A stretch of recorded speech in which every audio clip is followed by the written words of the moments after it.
Welcome to the Deep Dive. Today we're jumping headfirst into a story where literary prizes, divorce papers, and teenage heartbreak all just sort of collide. A spectacularly messy narrative. Exactly. We're looking at the Borgens family. They're a family of writers. Some are award-winning, all are successful, but they are... And we get to watch them navigate this emotional paralysis, really. The fallout from a separation, and I think the central question of the whole thing. Can great art actually come from great trauma? I found the sources you pulled for this deep dive just incredible because they aren't, a clinical summary. We're not getting a diagnosis. No, not at all. They're raw. They're unfiltered character studies. You're right inside their conversations. You're in their inner monologues. You're watching these intense emotional shifts happen in real time. And you see that long shadow that abandonment casts, how it forces people to build these elaborate and often self-defeating coping mechanisms. Yes. Right. And what's so wild is that these are professional. These are people who deal in narrative structure and emotional truth for a living. It's their job. Yet they are fundamentally incapable of structuring their own reality. Yes. We see the father, Bill, just frozen in this spectacular state of denial. And then his daughter, Samantha, who's built this fortress of cynicism so thick that nobody can get in or out. So I think our mission here for you listening is to really pull apart those key lessons. For sure. How does this inherited trauma actually fuel creativity? What's the real battle between hope and cynicism when the stakes are so personal? And maybe the most moving part. What does forgiveness actually look like? When the truth, the real truth about a betrayal finally comes out. What's so fascinating to me here is that they're not just reacting. The Borgens family is actively framing their pain. Bill, who's a two-time PEN Faulkner winner, is processing his ex-wife's new partner not as like a human threat. No. He sees him as a narrative necessity. He literally calls him the younger, dumber model. It's just, Yes. It's such a writerly insult. It is, and it shows how deeply intellectualized they're emotional. They're using their professional skill set, narrative analysis, to sidestep any real vulnerability. Okay, so let's unpack this. We have to start right there with the profession they all share and how the patriarch, Bill, basically weaponizes it. Yeah. So the patriarch, William Borgens, or Bill, he is the absolute definition of the successful novelist who cannot write his way out of his own life. The sources really hammer home his professional pedigree. He's a well-respected novelist, a two-time PEN Faulkner Award winner. Which for anyone listening who isn't a writer, that basically means he's in the American literary elite. Oh, absolutely. He's the author of successful books like Soup Monkeys. He has the career, he has the critical acclaim, but his personal life is a complete and utter wreck. And he seems just so intent on forcing his children onto the same creative path, whether they actually want it or not. And that compulsion, it manifests right away in what the sources call the journal system. This is wild. It is. He literally pays his two children, Sam and Rusty, a stipend to keep journals. Now, the surface rationale, it sounds pretty progressive. It does. He says he wants them to focus on writing instead of working some B job at McDonald's. Right. But if you look just a little bit deeper, this isn't about nurturing talent. I mean, come on. It's about Bill ensuring his own legacy. It's about validating his own lifestyle. He's mandating that they become writers. He's trying to purchase their creativity, to guarantee they follow in his footsteps. It's an attempt to control the future and maybe even to, outsource his own motivation since he's so stuck. And of course, this control backfires almost immediately. Massively. Because it leads to this spectacular, just agonizing invasion of privacy. This is where it gets really interesting. Bill gets caught. Red-handed. Reading Rusty's journal. A boundary he had explicitly promised he would never, ever cross. And his justification is, well, it's the most writerly excuse possible. Of course it is. He claims he was just, checking the dates, making sure Rusty was holding up his end of the bargain. But then the truth slips out. It always does. He admits he stopped because, and I'm quoting here, something jumped out at me and grabbed me. That's the writer speaking, isn't it? That's the predator inside the artist, always looking for the raw, emotional hook. Regardless of the ethical cost. And the line that grabbed, it's so telling because it's about simple, genuine emotional pain. The very thing Bill himself is completely suppressing. So what was it? The line that pulled this Pulitzer-winning novelist into his son's private world was, I remember that it hurt, looking at her. Wow. It's poetic brevity. Bill, the maestro of these complex novels, he recognizes that essential clarity, that unmediated emotional signal when he sees it. But he has to steal it. He has to steal it from his own son's heartbreak because he can't access that feeling in his own life anymore. Which immediately highlights this core hypocrisy at the center of his whole life. Exactly. Because what advice does he give Rusty right after this massive ethical breach? He sits him down and says, a writer is the sum of their experience. Go get some. Oh, the irony. The irony is crushing because Bill himself is just sitting at home, frozen in denial, emotionally unavailable, writing absolutely nothing new. He's trying to outsource the experience to his teenage kids. He's perfectly capable of being the great rewriter of his own past. Oh yeah, he can edit his own history all day long. But he cannot generate anything truly new in the present. He's paralyzed. And if we connect this hypocrisy to the bigger family picture, it creates that classic artistic dilemma. It is. The successful parent who unconsciously stifles the child's creative identity just through sheer proximity and pressure. And you see this conflict. Success on her own terms. She gets her first book published by Scribner, Which is a huge deal. That's Stephen King's publisher. It's a massive deal. And the dynamic around her book getting published is just pure family drama. So she had been working on this manuscript called Just Saying Hi, and her father, Bill, had proofed it extensively. We're talking detailed notes, conversations. Bill's influence was all over that book. But then she reveals she secretly wrote an entirely new book. The completely different book, Under the Pink, over the course of a single summer. And her reason for doing this, for this switch, is the key to understanding her need for independence. She tells the family the old book didn't seem like my book anymore. It felt like someone else's. And that someone else's was so clearly Bill. She was fighting his heavy editorial hand, his overwhelming narrative influence. She had to essentially kill the creative work they co-parented so she could find her own voice. And her method for submitting it was brilliant. Just a true act of creative defiance. She sent the new book in under a fake name. Didn't tell the publisher, whose daughter she was, the daughter of a Penn-Faulkner winner, until after they had already bought it. It's the ultimate statement of artistic independence, of integrity. She wanted that success to be purely about the book's merit, Not her literary lineage. She needed the accomplishment, hers and hers, completely free of the shadow of... And you could almost feel the air go out of the room when she finally reveals this to Bill. His wounded pride is just... He says, I thought my opinion meant something. It's not a question of the new book's quality. He's hurt because she betrayed their professional partner. He even tries to save face later. At her book party, he gives a toast, calls the successful book Just Saying Hi. He's still clinging to his version of her career. This really raises an important question for you. How do you define your own success when you emerge from a highly successful family? Sam's choice to be secretive and, frankly, a little... It was a necessary act of creative rebellion. She was forced to destroy the work she co-created with her father just to clear the space for her authentic voice. A voice which, as we're about to see, was deeply rooted in her own oppressed childhood. So now let's look at Rusty. Rusty provides the pure resistance to this whole forced creative path. Yeah. Initially, he's just passive. He's writing the required poems for the stipend, often while under the influence of cannabis. And his work from this period is just beautifully awkward. It's so illustrative of his emotional distance. He has this poem, School, that describes a sea of desks. And he imagines angry mobs of dwarves and rats and one single angel. Right. The contrast between his mundane high school existence and that fantastical sort of half-stoned imagery, it's a clear sign he's using imagination as an escape. He's resisting any kind of direct emotional... And he pushes back so hard against Bill's coaching. He asserts his agency with this simple, powerful declaration, you can't make me write, Dad. I won't have to. He sees the whole thing as a burden. The journal, the entire creative process, it's a mandatory chore imposed on him by his absent-minded, overbearing father. But here's the magnificent, tragic irony of it. Bill's initial pressure telling Rusty to go get some experience is the catalyst. It is. It leads Rusty, at first, into this self-destructive, chaotic behavior. He's fighting, he's drinking, he's smoking pot. But it is this very chaos, this resulting pain, and not the enforced writing, that delivers the raw material for his breakthrough work later. The father's advice was right in theory, but it was the emotional fallout from following it so recklessly that delivered the truth he needed. So the lesson is that mandated creativity fails, but lived experience, even painful, chaotic experience, never does. Okay, so if the creative structures in the Borgens family are all based on control and hypocrisy, then the emotional structures they build to cope are based on, well, denial and desperation. Absolutely. Let's move from the writer's studio into the living room, where Bill's arrested development is the epicenter of this entire emotional earthquake. He cannot, or maybe he will not, accept the divorce. His obsession is palpable, and it manifests in this classic state of denial. He keeps insisting his ex-wife, Leslie. She's coming back. She's coming back.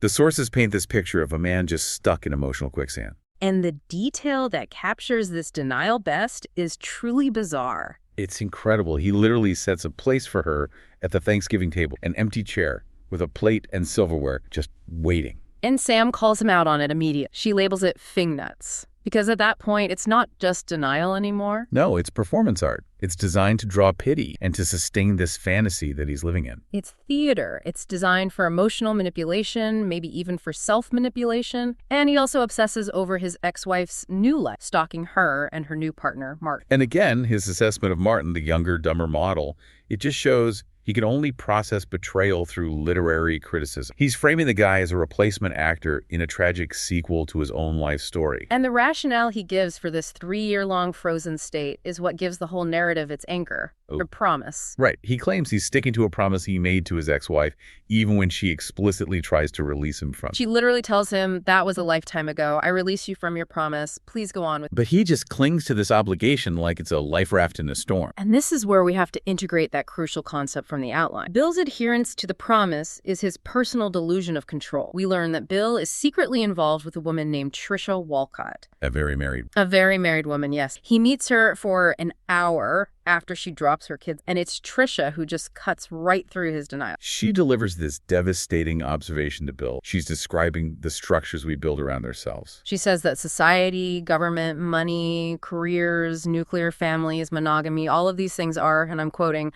highly creative, socially accepted delusions that we impose on reality to try and gain some semblance of control over our lives. And Bill's promise is his specific delusion. Exact. He's using this past commitment to avoid facing the terrifying, chaotic present. By locking himself into the role of the devoted, heartbroken husband, he avoids the vulnerability of moving on and risking any further. The ultimate hypocrisy, of course, is that he is engaging in the exact behavior, infidelity, secrecy that he suffered from years earlier. He's just replicating the trauma because it's the only emotional script he knows how to follow. He's stuck in an infinite loop. Trisha even tells him he needs to stop moping, to go remarry, or she'll jog by in 5 years and find him still waiting in that same comfortable lawn chair. He's the great rewriter who refuses to start a new chapter. So if Bill handles his pain through this frozen denial, his daughter Samantha handles hers through the exact opposite extreme. She puts up this thick, impenetrable armor of cynicism. Sam's dating motto is harsh, it's simple, and it's completely self-protective. Avoid love at all costs. She proudly identifies as a realist, claiming life is only as meaningful as you fool yourself into thinking it is. She uses intellectual dismissal and preemptive rejection to keep people at a safe, analytical distance. And what's fascinating here is her dynamic with this guy, Lou. Lou is the persistent, non-threatening, nice guy. The very thing Sam's cynical worldview just completely rejects. She actively resists him for being too sweet and for having good intentions. She explicitly says she prefers assholes with infinitely lower IQ. And why? Because, she reasons, I don't do boyfriends and I don't date. She's associating kindness with inherent weakness and extreme vulnerability, both of which terrify. There's a fantastic scene in the sources where Lou tries to connect with her over books. He's using their shared love of literature to build some common ground. But Sam immediately sees it through her cynical lens. She accuses him of trying to find titles that will convince her they're soulmate, or of pretending to like her favorites just to manipulate her. It's a defense mechanism. She's anticipating the potential fraud before it even has a chance to hurt her. This cynical reading of every single interaction, even a shared literary, it demonstrates that her cynicism isn't just a worldview. It's a highly sophisticated avoidance tactic. It's an intellectual wall that she's built to prevent the deep, genuine connection she saw fail so spectacularly with her parents. But then the armor cracked in a really memorable way. It does. When Lou persists, he asks about her favorite childhood, the source of her creative ambition, and Sam reluctantly names Dear Mr. Henshaw by Beverly Cleary. A very tender, innocent book that made her want to be a writer. And Lou, the nice guy, the one she suspects of lying, he names it as his favorite too. And the revelation is instant, and it is devastating to Sam. She becomes instantly agitated, and she physically runs away from him. This is the pivot point. She can handle Lou being a nice, persistent guy. She absolutely cannot handle a genuine, non-cynical connection to her core identity. To her vulnerability. To her dreams. So what does this all mean for Sam? She spends her entire life running from vulnerability, and the fact that they share this favorite book means she can't rationalize the connection away. It suggests a shared, tender history that she has so carefully buried. That simple piece of literary history scares her more than any asshole ever could, because it requires her to drop the armor and actually feel something sincere. And that shared moment of vulnerability is terrifying because it risks the same profound disappointment she suffered in childhood, the moment that actually launched her cynical first. It confirms that her cynicism isn't about intellectual superiority. It's an elaborate defense against being hurt the way her father was hurt, or, the way she was hurt by seeing her mother's carelessness. Meanwhile, operating at the total opposite emotional extreme, we have Rusty. Rusty is entirely defined by the romantic ideal. He is the ultimate hopeless romantic, convinced he was put on this earth to be with a girl named Kate. And this idealization is so profound that he literally imagines he hears the Beatles song I've Just Seen a Face every single time he sees her. Theme music for her. He is chasing the perfect, enduring romantic story that his father failed to write and that his sister rejected entirely. He's trying to impose this flawless narrative onto a very complex person. And of course, Kit's reality is far more complicated than Rusty's family. Oh, yeah. She's engaging in risky behavior from the very start. We have this specific anecdote where she chooses to have sex with him in a closet. And she tells him she chose that specific uncomfortable place so he would remember me and remember this moment. It's an act of desperate emotional marking. It's a sign that she is struggling deep. Her internal struggles become public very quickly. She reveals a serious drug problem and a history that just culminates in chaos at Sam's book party. She drinks underage champagne and ends up needing emergency hospitalization. This is the traumatic crash that completely shatters Rusty's idealization. And the payoff for Rusty's first authentic, deep emotional risk comes in the form of a really painful breakup letter she sends him from rehab. And in it, Kate tells Rusty that her biggest mistake, other than hurting you, was thinking you could fix it. Oh. And this is the essential lesson for Rusty, and really for any hopeless romantic. Love cannot fix addiction or deep-seated trauma, and the realization that romance is not a cure. It's the worst kind of heartbreak. It is. But it is precisely that pain, that authentic, unrewritable experience, that will ultimately transform him into a genuine writer. As Bill had noted earlier, nothing hurts like the first heartbreak. But that pain, that's the necessary fuel. So these frozen states of denial and cynicism and idealization, they can't last. The emotional architecture the Borgens have built just eventually collapses, forcing this chaotic but completely necessary intervention. Bill's behavior escalates dangerously. It culminates in him tracking his ex-wife and Martin to a hotel room, which is a classic stalk. A huge escalation. The crisis hits when they find Kate drunk and unresponsive in the hotel. And Bill is forced to drop his role as the bitter, self-pitying stalker and step back into the role of the responsible adult. The caregiver. He has to rush Kate to the hospital.